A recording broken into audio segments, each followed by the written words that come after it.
Hi everyone, എല്ലാവർക്കും നമസ്കാരം. K സ്മാർട്ടുമായി ബന്ധപ്പെട്ട ഏറ്റവും പുതിയ എപ്പിസോഡിലേക്ക് എല്ലാവർക്കും ഹൃദ്യമായ സ്വാഗതം.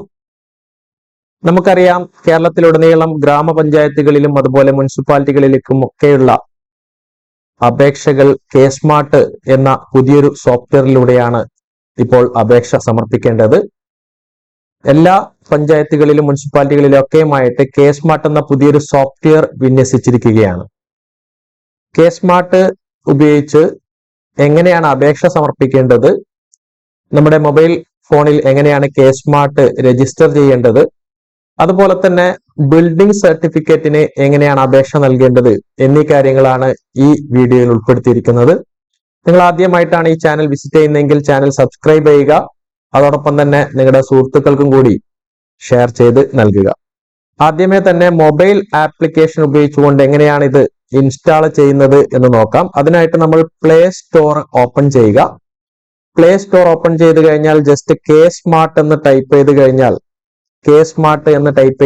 നമുക്ക് കെ സ്മാർട്ടിന്റെ ഈ ഒരു ലോഗോ ലഭിക്കുന്നതായിരിക്കും. ഇതാണ് കെ സ്മാർട്ട് ആപ്ലിക്കേഷൻ ഇൻസ്റ്റാൾ ചെയ്യേണ്ട ആപ്പ്. നമുക്ക് അതിന്റെ മുമ്പിൽ തെളിഞ്ഞു വരും. ഓൾറെഡി ഇൻസ്റ്റാൾ ചെയ്തതാണെങ്കിൽ ഓപ്പൺ എന്ന ബട്ടണും, ഇനി നിങ്ങൾ ആദ്യമായിട്ടാണ് ഈ ആപ്ലിക്കേഷൻ ഇൻസ്റ്റാൾ ചെയ്യാൻ വേണ്ടി ശ്രമിക്കുന്നതെങ്കിൽ ഇൻസ്റ്റാൾ എന്ന ബട്ടണും ആയിരിക്കും ഇവിടെ ലഭിക്കുക. ഞാനിവിടെ ഓൾറെഡി ഇൻസ്റ്റാൾ ചെയ്തിട്ടുണ്ടായിരുന്നു. നിങ്ങൾക്ക് ഇത് വളരെ ഈസി ആയിട്ട് ഇൻസ്റ്റാൾ ചെയ്യാവുന്നതാണ്. ഇൻസ്റ്റാൾ എന്ന ബട്ടൺ ക്ലിക്ക് ചെയ്ത് കഴിഞ്ഞാൽ നമ്മുടെ മൊബൈൽ ഫോണിലേക്ക് ഈ ഒരു ആപ്ലിക്കേഷൻ വരുന്നതായിരിക്കും. ഇനി ഇൻസ്റ്റാൾ ചെയ്ത ഒരാളാണെങ്കിൽ എങ്ങനെയാണ് കെ സ്മാർട്ട് ഓപ്പൺ ചെയ്യേണ്ടതെന്ന് നോക്കാം. ജസ്റ്റ് കെ സ്മാർട്ട് എന്ന് ടൈപ്പ് ചെയ്ത് കഴിഞ്ഞാൽ ആ ഒരു ആപ്ലിക്കേഷൻ നമ്മുടെ മൊബൈൽ സ്ക്രീനിൽ തെളിഞ്ഞു വരുന്നതായിരിക്കും. ഇനി ഇതാണ് കെ സ്മാർട്ടിന്റെ ഒഫീഷ്യൽ ആയിട്ടുള്ള ഒരു മൊബൈൽ ആപ്പ് എന്ന് പറയുന്നത്. നിങ്ങൾ പുതിയതായിട്ട് രജിസ്റ്റർ ചെയ്യാനാണ് ശ്രമിക്കുന്നതെങ്കിൽ ക്രിയേറ്റ് അക്കൗണ്ട് എന്ന ഒരു ബട്ടൺ നമുക്കിവിടെ കാണാൻ സാധിക്കുന്നതാണ്. ക്രിയേറ്റ് അക്കൗണ്ട് എന്ന ബട്ടൺ ക്ലിക്ക് ചെയ്ത് കഴിഞ്ഞാൽ അഗ്രി ആൻഡ് പ്രൊസീഡ് എന്ന ഓപ്ഷനും അതുപോലെ ഡിസഗ്രിയും കാണാം. നമ്മൾ ആധാറുമായി ഓതന്റിക്കേറ്റ് ചെയ്താണ് മൊബൈൽ ലോഗിൻ ചെയ്യാൻ വേണ്ടി നോക്കുന്നത്. അപ്പൊ ഇവിടെ അഗ്രി ആൻഡ് പ്രൊസീഡ് കൊടുത്തു കഴിഞ്ഞാൽ നിങ്ങളുടെ ആധാർ നമ്പർ ഇവിടെ എൻ്റർ ചെയ്ത് കൊടുക്കുക. ആധാർ നമ്പർ എൻ്റർ ചെയ്ത ഉടനെ ആധാറുമായി ലിങ്ക് ചെയ്ത നിങ്ങളുടെ മൊബൈൽ ഫോണിലേക്ക് OTP വരുന്നതായിരിക്കും. ഗെറ്റ് OTP എന്ന ബട്ടൺ ക്ലിക്ക് ചെയ്ത് കഴിഞ്ഞാൽ നിങ്ങൾക്ക് OTP ലഭിക്കും. OTP എൻ്റർ ചെയ്ത് കഴിഞ്ഞാൽ വീണ്ടും നിങ്ങളുടെ മൊബൈൽ ഫോൺ എൻ്റർ ചെയ്യാൻ വേണ്ടിയിട്ടുള്ള സ്ക്രീൻ ആയിരിക്കും ലഭിക്കുക. മൊബൈൽ ഫോൺ എൻ്റർ ചെയ്ത് കഴിഞ്ഞാൽ വീണ്ടും ഒരു OTP വരും. ആ OTPയും കൂടി സമർപ്പിച്ചു കഴിഞ്ഞാൽ നിങ്ങൾ കെ സ്മാർട്ട് രജിസ്റ്റർ ചെയ്ത് കഴിഞ്ഞു. ഇനി കെ സ്മാർട്ട് രജിസ്റ്റർ ചെയ്ത ഒരാൾക്ക് എങ്ങനെ കെ സ്മാർട്ടിൽ കയറാം എന്നുള്ളതാണ്, എങ്ങനെ ലോഗിൻ ചെയ്യാം എന്നുള്ളതാണ്. ഞാനിവിടെ എന്റെ ലോഗിൻ തന്നെ ഇവിടെ കൊടുക്കുകയാണ്. മൊബൈൽ നമ്പർ എൻ്റർ ചെയ്തു. അപ്പൊ എന്റെ മൊബൈൽ ഫോണിലേക്ക് ഒരു OTP വന്നിരിക്കുകയാണ്. അപ്പൊ ആ OTP നമുക്കിവിടെ കോപ്പി ചെയ്യാം. കോപ്പി ചെയ്തുകൊണ്ട് ഇവിടെ പേസ്റ്റ് ചെയ്യാം. പേസ്റ്റ് ചെയ്ത് ലോഗിൻ ബട്ടൺ ക്ലിക്ക് ചെയ്ത് കഴിഞ്ഞാൽ വളരെ ഈസി ആയിട്ട് നമ്മൾ മൊബൈൽ ഫോണിൽ കെ സ്മാർട്ട് ലോഗിൻ ചെയ്ത് കഴിഞ്ഞു. ഇനി ഇവിടെ നിങ്ങൾക്ക് അപേക്ഷകളൊക്കെ സമർപ്പിക്കാനായിട്ട് സാധിക്കും. അതുപോലെ ബർത്ത്, ഡെത്ത്, മാരേജ് റിപ്പോർട്ടുകളൊക്കെ നിങ്ങൾക്ക് പരിശോധിക്കാം.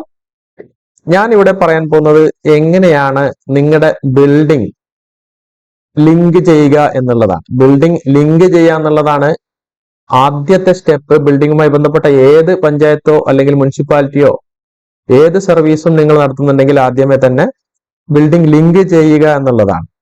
അപ്പൊ അതിനായിട്ട് മൈ ബിൽഡിംഗ് എന്ന ഈ ഒരു ബട്ടൺ ക്ലിക്ക് ചെയ്യുക. മൈ ബിൽഡിംഗ് ക്ലിക്ക് ചെയ്ത് കഴിഞ്ഞാൽ നമ്മൾ ഓൾറെഡി ലിങ്ക് ചെയ്തിട്ടുണ്ടെങ്കിൽ ഇവിടെ ലഭിക്കുന്നതായിരിക്കും. ഇനി നിങ്ങൾ ലിങ്ക് ചെയ്യാനാണ് ഉദ്ദേശിക്കുന്നതെങ്കിൽ ലിങ്ക് ബിൽഡിംഗ് എന്ന ഈ ഒരു ഓപ്ഷൻ തിരഞ്ഞെടുക്കാവുന്നതാണ്. അപ്പൊ ലിങ്ക് ബിൽഡിംഗ് എന്ന ഓപ്ഷൻ ക്ലിക്ക് ചെയ്തപ്പോൾ നമുക്കിവിടെ ഇങ്ങനെ ഒരു സ്ക്രീനാണ് ലഭിച്ചത്. ഇവിടെ ഡിസ്ട്രിക്ട്, ലോക്കൽ ബോഡി, അതേപോലെ വാർഡ്, ഇയർ, വാർഡ് ഡീറ്റെയിൽസ് എല്ലാം കൃത്യമായിട്ട് എൻ്റർ ചെയ്യുക. അപ്പൊ ഞാനിവിടെ ഡിസ്ട്രിക്ട് കാസർഗോഡ് എന്ന് സെലക്ട് ചെയ്തു. കാസർഗോഡ് ഡിസ്ട്രിക്ട് സെലക്ട് ചെയ്തു. അതേപോലെ തന്നെ ഗ്രാമപഞ്ചായത്ത് സെലക്ട് ചെയ്തു. നമ്മുടെ പഞ്ചായത്ത് കാസർഗോഡ് ജില്ലയിലുള്ള എല്ലാ പഞ്ചായത്ത് ലിസ്റ്റ് ചെയ്യുന്നതായിരിക്കും. നമുക്ക് വേണ്ട പഞ്ചായത്ത് ഏതാണോ അത് സെലക്ട് ചെയ്യുക. വാർഡ്, ഇയർ സെലക്ട് ചെയ്യുക. ഓഫീസ്, മെയിൻ ഓഫീസ് എന്ന് കൊടുക്കുക. വാർഡ് ഏതാണെന്ന് കൊടുക്കുക. അതേപോലെ തന്നെ സെർച്ച് ചെയ്യേണ്ട വിധം നമുക്ക് ഡോർ നമ്പർ വെച്ച് സെർച്ച് ചെയ്യാം, ഓണറുടെ പേര് വെച്ച് സെർച്ച് ചെയ്യാം, ഇൻസ്റ്റിറ്റ്യൂഷൻ നെയിം വെച്ച് സെർച്ച് ചെയ്യാം. ഞാനിവിടെ ഡോർ നമ്പർ ആണ് നൽകുന്നത്. ഇപ്പോൾ ഒരു ഡോർ നമ്പർ നമ്മൾക്ക് ഇവിടെ എക്സാമ്പിൾ ആയിട്ട് നൽകാം. അപ്പൊ ഇവിടെ 1-ാം വാർഡിൽ 122 ഡോർ നമ്പറിലുള്ള ആൾക്കാരുടെ ഡീറ്റെയിൽസ് ഒക്കെ നമുക്ക് ഇവിടെ ലഭിക്കുന്നതായിരിക്കും.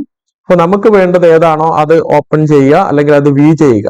അപ്പൊ ഇങ്ങനെ ഒരു ഡീറ്റെയിൽസ് നമുക്ക് ലഭിക്കുന്നതായിരിക്കും. ഇവിടെ പ്രൊസീഡ് ബട്ടൺ ക്ലിക്ക് ചെയ്ത് കഴിഞ്ഞാൽ ലിങ്ക് ചെയ്യാനുള്ള ഒരു, ഇപ്പൊ തൽക്കാലം ഞാനിവിടെ പ്രൊസീഡ് ബട്ടൺ നൽകുന്നില്ല.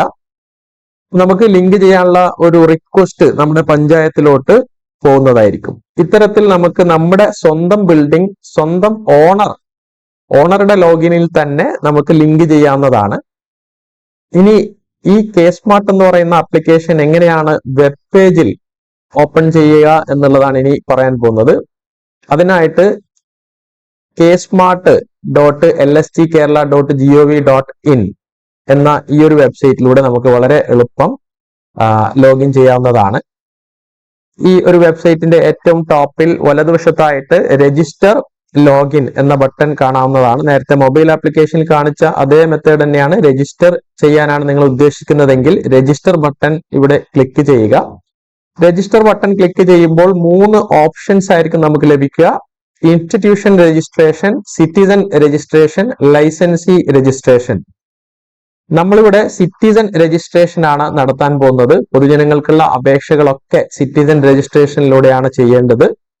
ഇനി ബിൽഡിംഗ് സർട്ടിഫിക്കറ്റ്, ബിൽഡിംഗ് ഡീറ്റെയിൽസുമായി ബന്ധപ്പെട്ട എല്ലാ കാര്യങ്ങളും, പെർമിഷൻ, അതേപോലെ തന്നെ കംപ്ലീഷൻ, ഇങ്ങനെയുള്ള കാര്യങ്ങളൊക്കെ എഞ്ചിനീയർ ലോഗിൻ വഴിയാണ് നമ്മൾ ചെയ്യുക. അതിനായിട്ടാണ് ലൈസൻസി രജിസ്ട്രേഷൻ ഉണ്ടാവുക. ഇനി ഹോസ്പിറ്റൽ, അക്ഷയ കേന്ദ്രങ്ങൾ തുടങ്ങിയവയ്ക്കൊക്കെയുള്ള ലോഗിനാണ് ഇൻസ്റ്റിറ്റ്യൂഷൻ രജിസ്ട്രേഷൻ എന്ന് പറയുന്നത്. നമുക്കിവിടെ സിറ്റിസൺ രജിസ്ട്രേഷൻ ആണ് ചെയ്യേണ്ടത്. അതിനായി സിറ്റിസൺ രജിസ്ട്രേഷൻ ക്ലിക്ക് ചെയ്യുക. സിറ്റിസൺ രജിസ്ട്രേഷൻ ക്ലിക്ക് ചെയ്താൽ ഇവിടെ നമുക്ക് ഇത്തരത്തിലുള്ള ഒരു വിൻഡോ ആയിരിക്കും ലഭിക്കുക. ഡിക്ലറേഷൻ വിൻഡോ ആയിരിക്കും ലഭിക്കുക. അവിടെ ഒരു ടിക്ക് മാർക്ക് കൊടുത്തു കഴിഞ്ഞാൽ പ്രൊസീഡ് എന്ന ബട്ടൺ ആയിരിക്കും ലഭിക്കുക. അപ്പോൾ നമ്മൾ പ്രൊസീഡ് ബട്ടൺ ക്ലിക്ക് ചെയ്ത് കഴിഞ്ഞാൽ രജിസ്റ്റർ വിത്ത് ആധാർ നമ്പർ എന്നുള്ള ഒരു ഓപ്ഷൻ കാണാൻ സാധിക്കുന്നതായിരിക്കും. നമുക്ക് എല്ലാവർക്കും ആധാർ നമ്പർ ഉള്ളതുകൊണ്ട് ആധാർ വെച്ച് ലിങ്ക് ചെയ്യുന്നതായിരിക്കും ഏറ്റവും എളുപ്പം. അപ്പൊ ആധാർ വെച്ച് ലിങ്ക് ചെയ്യാനായിട്ട് ഇവിടെ ആധാർ നമ്പർ എൻ്റർ ചെയ്ത് കൊടുക്കുക. ആധാർ നമ്പർ എൻ്റർ ചെയ്ത ഉടനെ തന്നെ ഗെറ്റ് OTP എന്ന ബട്ടൺ ക്ലിക്ക് ചെയ്യുക. അതോടുകൂടി നിങ്ങൾക്കൊരു OTP ലഭിക്കുന്നതായിരിക്കും. നിങ്ങളുടെ പേര് ഇവിടെ ഡിസ്പ്ലേ ചെയ്ത് വരുന്നതായിരിക്കും. അതിനുശേഷം മൊബൈൽ നമ്പർ എൻ്റർ ചെയ്തുകൊണ്ട് OTP നൽകിയാൽ നിങ്ങൾക്ക് രജിസ്ട്രേഷൻ മെത്തേഡ് പൂർത്തീകരിക്കാൻ സാധിക്കുന്നതാണ്. ഇനി നമുക്ക് രജിസ്ട്രേഷൻ നടത്തി കഴിഞ്ഞാൽ എങ്ങനെയാണ് ലോഗിൻ ചെയ്യേണ്ടത് എന്നുള്ളത് നോക്കാം. അതിനായിട്ട് ബാക്ക് ടു ലോഗിൻ എന്ന ബട്ടൺ ക്ലിക്ക് ചെയ്യുക. ഇവിടെ ഫോൺ നമ്പർ വെച്ച് നമുക്ക് ലോഗിൻ ചെയ്യാവുന്നതാണ്. ഒരു പ്രാവശ്യം ആധാർ നമ്പർ വെച്ച് രജിസ്റ്റർ ചെയ്ത് കഴിഞ്ഞാൽ നമുക്ക് വളരെ എളുപ്പം ഫോൺ നമ്പർ വെച്ചിട്ട് നമുക്ക് ലോഗിൻ ചെയ്യാവുന്നതാണ്. ഇവിടെ ഫോൺ നമ്പർ എൻ്റർ ചെയ്യുക. സെൻഡ് OTP എന്ന ഈ ഒരു ബട്ടൺ ക്ലിക്ക് ചെയ്യുക. അപ്പൊ സെൻഡ് OTP ക്ലിക്ക് ചെയ്ത് കഴിഞ്ഞാൽ നമ്മളുടെ വെബ് പേജിലോട്ട് ലോഗിൻ ആയി വരുന്നതായിരിക്കും.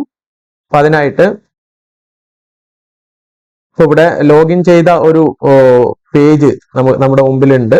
അപ്പൊ ഇത് നമ്മൾ ഓൾറെഡി ലോഗിൻ ചെയ്ത് കഴിഞ്ഞാൽ ഇങ്ങനെ ഒരു വിൻഡോ ആയിരിക്കും നമുക്ക് ലഭിക്കുക. അപ്പൊ അതില് ന്യൂ ആപ്ലിക്കേഷൻ എന്ന സർവീസ് ഉണ്ട്, സിവിൽ രജിസ്ട്രേഷൻ, ഒരുപാട് സർവീസസ് നമുക്ക് ഇവിടെ കാണാം. നമ്മൾ ഈ വീഡിയോയിൽ എങ്ങനെയാണ് നമ്മുടെ ബിൽഡിംഗ് ലിങ്ക് ചെയ്യുന്നത് എന്നുള്ളതാണ്. നമുക്കിത് സ്വന്തമായിട്ടോ അല്ലെങ്കിൽ കേരള സർക്കാർ ഏജൻസിയായ അക്ഷയ കേന്ദ്രം വഴിയോ നമുക്കിത് വളരെ എളുപ്പം നമ്മുടെ ബിൽഡിംഗ് ലിങ്ക് ചെയ്യാവുന്നതാണ്. അതിനായിട്ട് മൈ ബിൽഡിംഗ് എന്ന ഓപ്ഷൻ ക്ലിക്ക് ചെയ്ത് കഴിഞ്ഞാൽ ലിങ്ക് ബിൽഡിംഗ് എന്ന ഓപ്ഷൻ കാണാവുന്നതാണ്. നേരത്തെ മൊബൈൽ ആപ്ലിക്കേഷൻ ഉപയോഗിച്ചുകൊണ്ട് കാണിച്ചു തന്ന അതേ മെത്തേഡ് തന്നെയാണ്. ലിങ്ക് ബിൽഡിംഗ് ഓപ്ഷൻ ക്ലിക്ക് ചെയ്ത് കഴിഞ്ഞാൽ നമുക്കിവിടെ ജില്ല ഏതാണെന്നും അതേപോലെ ലോക്കൽ ബോഡി ഏതാണെന്നും ഏത് ഇയർ ആണ്, ഏത് വാർഡാണ്, ഡോർ നമ്പർ എത്രയാണ് എന്നുള്ളതൊക്കെ എൻ്റർ ചെയ്ത് കഴിഞ്ഞാൽ നമുക്ക് നമ്മുടെ ബിൽഡിംഗ് ഏതാണോ എന്നുള്ളത് ലിസ്റ്റ് ചെയ്ത് വരുന്നതായിരിക്കും. പ്രൊസീഡ് ബട്ടൺ ക്ലിക്ക് ചെയ്ത് കഴിഞ്ഞാൽ നിങ്ങൾക്ക് നിങ്ങളുടെ ബിൽഡിംഗ് ലിങ്ക് ചെയ്യാനുള്ള ഒരു അപേക്ഷ പഞ്ചായത്തിലോട്ട് സമർപ്പിക്കാൻ സാധിക്കുന്നതാണ്. അപ്പൊ പഞ്ചായത്തിലുള്ള സെക്ഷൻ ക്ലർക്ക് അത് വെരിഫൈ ചെയ്ത് പ്രൊസീഡ് ചെയ്ത് കഴിഞ്ഞാൽ നിങ്ങൾക്കൊരു ബിൽഡിംഗ് സർട്ടിഫിക്കറ്റ് ലഭിക്കുന്നതാണ്. ബിൽഡിംഗ് സർട്ടിഫിക്കറ്റ് നിങ്ങൾക്ക് അക്ഷയ കേന്ദ്രം വഴി പ്രിന്റ് ചെയ്ത് നിങ്ങൾക്ക് പല ആവശ്യങ്ങൾക്കും വേണ്ടി ബിൽഡിംഗ് സർട്ടിഫിക്കറ്റ് ഉപയോഗിക്കാവുന്നതാണ്. അപ്പൊ ഇവിടെ സാധാരണഗതിയിൽ ബിൽഡിംഗ് സർട്ടിഫിക്കറ്റ് കെ-സ്മാർട്ടിലൂടെ നിങ്ങൾക്ക് ലഭിക്കുകയാണെങ്കിൽ ഓണർഷിപ്പ് സാധാരണഗതി നമ്മൾ മുമ്പൊക്കെ ഓണർഷിപ്പ് സർട്ടിഫിക്കറ്റ് പ്രത്യേകം എടുക്കാറുണ്ടായിരുന്നു. Ownership certificate, building age certificate, plinth area തറ വിസ്തീർണം തെളിയിക്കുന്ന സർട്ടിഫിക്കറ്റ്, അതേപോലെ ടാക്സ് എക്സംഷൻ ഉള്ള അങ്ങനെയുള്ള ഒരുപാട് സർട്ടിഫിക്കറ്റുകൾ നമ്മൾ സെപ്പറേറ്റ് അപേക്ഷ നൽകാറാണ് പതിവ്. എന്നാൽ കെ സ്മാർട്ട് വന്നതോടുകൂടി ഇതൊക്കെ ഒറ്റ പ്ലാറ്റ്ഫോമിലോട്ട് മാറിയിരിക്കുകയാണ്. ബിൽഡിംഗ് സർട്ടിഫിക്കറ്റ് നിങ്ങൾ എടുത്തു കഴിഞ്ഞാൽ ഈ പറയുന്ന എല്ലാ സർട്ടിഫിക്കറ്റുകൾ ആയിട്ട് നിങ്ങൾക്ക് ഇത് ഉപയോഗിക്കാവുന്നതാണ്.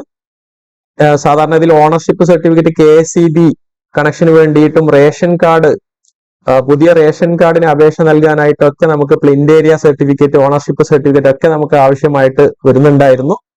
അപ്പൊ ഇത്തരത്തിലുള്ള എല്ലാ സർട്ടിഫിക്കറ്റുകളും ഒറ്റ പ്ലാറ്റ്ഫോമിലോട്ട്, അതായത് ബിൽഡിംഗ് സർട്ടിഫിക്കറ്റ് എന്ന പ്ലാറ്റ്ഫോമിലോട്ട് കെ സ്മാർട്ട് മാറ്റിയിരിക്കുകയാണ്. വളരെ പൊതുജനങ്ങൾക്ക് വളരെ എളുപ്പം തന്നെ ഈ ഒരു ബിൽഡിംഗ് സർട്ടിഫിക്കറ്റിന് അപേക്ഷ നൽകാനും അത് നമുക്ക് എടുക്കാൻ വേണ്ടിയിട്ടും സാധിക്കുന്നതാണ്.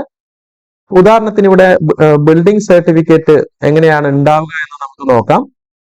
അപ്പൊ ഇത് നമ്മുടെ പഞ്ചായത്തിൽ നിന്നും പ്രൊവൈഡ് ചെയ്ത ഒരു ബിൽഡിംഗ് സർട്ടിഫിക്കറ്റ് ആണ്. ഇവരുടെ വ്യക്തിപരമായിട്ടുള്ള വിവരങ്ങൾ നമ്മൾ കാണിക്കാൻ ഉദ്ദേശിക്കുന്നില്ല, അതുകൊണ്ടാണ് ഇവിടെ ഹൈഡ് ചെയ്തിരിക്കുന്നത്. അപ്പൊ ഇങ്ങനെ ഇത്തരത്തിലായിരിക്കും ബിൽഡിംഗ് സർട്ടിഫിക്കറ്റ് ഉണ്ടാവുക. അതിൽ ബിൽഡിംഗ് ID കാണുന്നതായിരിക്കും, ബിൽഡിംഗ് സ്റ്റാറ്റസ് ആക്റ്റീവ് ആയിട്ട് കാണുന്നതായിരിക്കും. അപ്പൊ ഇവിടെ ഏതാണ് വാർഡ്, അതുപോലെ അതിന്റെ ഡീറ്റെയിൽസ്, ബിൽഡിംഗ് ഡീറ്റെയിൽസ് ആയിട്ട് ആദ്യം തന്നെ വാർഡിന്റെ ഡീറ്റെയിൽസ് ആയിരിക്കും ഉണ്ടാവും, പിന്നെ ബിൽഡിംഗ് ഡീറ്റെയിൽസ് ആയിരിക്കും, ഓണറുടെ പേര് ഇവിടെ കൃത്യമായിട്ട് കാണാം, അതുപോലെ ഏത് കാറ്റഗറിയാണ്, അതിന്റെ പ്ലിന്റ് ഏരിയ എത്രയാണ്, പ്ലിന്റ് ഏരിയ തറ വിസ്തീർണം എത്രയാണ്, നമ്പർ ഓഫ് ഫ്ലോർസ്, അങ്ങനെയുള്ള ഡീറ്റെയിൽസ് ആണ് ബിൽഡിംഗ് ഡീറ്റെയിൽസ് ഉണ്ടാവുക. തൊട്ട് താഴെ ടാക്സ് ഡീറ്റെയിൽസ് ആയിരിക്കും ഉണ്ടാവുക. അപ്പൊ ടാക്സ് അടച്ച വിവരങ്ങളും ഇനി അടക്കാനുള്ള വിവരങ്ങളും ഒക്കെ ഇതിനകത്ത് കാണുന്നതായിരിക്കും. ഇനി ഇതിന്റെ ഏറ്റവും താഴെ വളരെ വ്യക്തമായിട്ട് നമുക്ക് കാണാൻ സാധിക്കുന്നതാണ് ഈ ഒരു സർട്ടിഫിക്കറ്റ് ഓണർഷിപ്പ് സർട്ടിഫിക്കറ്റ് ആയിട്ടും ബിൽഡിംഗ് ഏജ് സർട്ടിഫിക്കറ്റ് ആയിട്ടും പ്ലിന്റ് ഏരിയ സർട്ടിഫിക്കറ്റ് ആയിട്ടും ഒക്കെ നമുക്ക് ഈ ഒരു സർട്ടിഫിക്കറ്റ് ഉപയോഗിക്കാൻ സാധിക്കുന്നതാണ് എന്നുള്ള ഒരു നിർദ്ദേശം ഇവിടെ തൊട്ട് താഴെ രേഖപ്പെടുത്തിയിട്ടുണ്ട്. അതാണ് നമ്മൾ നേരത്തെ സൂചിപ്പിച്ചത്. നമ്മൾക്ക് ഈ ഒരു സർട്ടിഫിക്കറ്റ് എടുത്തു കഴിഞ്ഞാൽ പല ആവശ്യങ്ങൾക്കുമായിട്ട് ഈ ഒരു സർട്ടിഫിക്കറ്റ് തന്നെ മതിയാകും. അപ്പൊ ഈ ഒരു സർട്ടിഫിക്കറ്റ് നമുക്ക് ലഭിക്കണമെങ്കിൽ നമ്മൾ മൊബൈൽ ആപ്ലിക്കേഷൻ ഉപയോഗിച്ചോ അല്ലെങ്കിൽ വെബ് ആപ്ലിക്കേഷൻ ഉപയോഗിച്ചുകൊണ്ടോ ലിങ്ക് ബിൽഡിംഗ് എന്ന ഒരു ഓപ്ഷനിലൂടെ നമുക്ക് അത് വളരെ ഈസി ആയിട്ട് അപേക്ഷ സമർപ്പിക്കാവുന്നതാണ്. ഇവിടെ ശ്രദ്ധിക്കേണ്ടത് മൈ ബിൽഡിംഗ് ക്ലിക്ക് ചെയ്യുക, അവിടെ ലിങ്ക് ബിൽഡിംഗ് എന്ന ഈ ഒരു ഓപ്ഷൻ നമുക്ക് കാണാൻ സാധിക്കുന്നതാണ്. അപ്പൊ ലിങ്ക് ബിൽഡിംഗ് എന്ന ഈ ഒരു ഓപ്ഷനിലൂടെ ഇത് ക്ലിക്ക് ചെയ്ത് കഴിഞ്ഞാൽ നമ്മുടെ ബിൽഡിംഗ് ലിങ്ക് ചെയ്യാനുള്ള ഒരു റിക്വസ്റ്റ് പഞ്ചായത്തിലോട്ട് നമുക്ക് സമർപ്പിക്കാൻ സാധിക്കുന്നതാണ്. ഇവിടെ വേണ്ട വിവരങ്ങളൊക്കെ കൃത്യമായിട്ട് തന്നെ എൻ്റർ ചെയ്ത് കൊടുക്കുക. ഇത്രയുമാണ് ലിങ്ക് ചെയ്യാൻ വേണ്ടിയിട്ടുള്ള സ്റ്റെപ്പ് എന്ന് പറയുന്നത്. അപ്പോൾ ഇത് നിങ്ങൾ ട്രൈ ചെയ്ത് നോക്കുക. ബിൽഡിംഗ് സർട്ടിഫിക്കറ്റ് ആദ്യമേ തന്നെ എടുത്തു വെച്ച് കഴിഞ്ഞാൽ പല ആവശ്യങ്ങൾക്കും വേണ്ടി നമുക്ക് ഈ ഒരു സർട്ടിഫിക്കറ്റ് തന്നെ ഉപയോഗിക്കാൻ വേണ്ടി സാധിക്കുന്നതായിരിക്കും. വീഡിയോ ഇഷ്ടപ്പെട്ടാൽ ലൈക്ക് ചെയ്യുക, അതുപോലെ ഷെയർ ചെയ്യുക. പുതിയൊരു എപ്പിസോഡുമായിട്ട് നമുക്ക് വീണ്ടും കാണാം. താങ്ക്